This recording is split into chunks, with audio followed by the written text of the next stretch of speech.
ஊழை விட மிகுதியான வலிமை உள்ளது வேறு எது உள்ளது?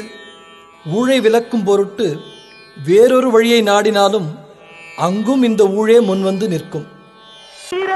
நோய்களையும் தீர்த்து முடித்தான் இவன் தேராத வைத்தியத்தை தேர்ந்து படித்தான். பிற நோய் தீர்க்கும் வைத்தியன் தன் நோய் தீர்க்க மாட்டாமல் பாய் போட்டு தூங்குதப்பா.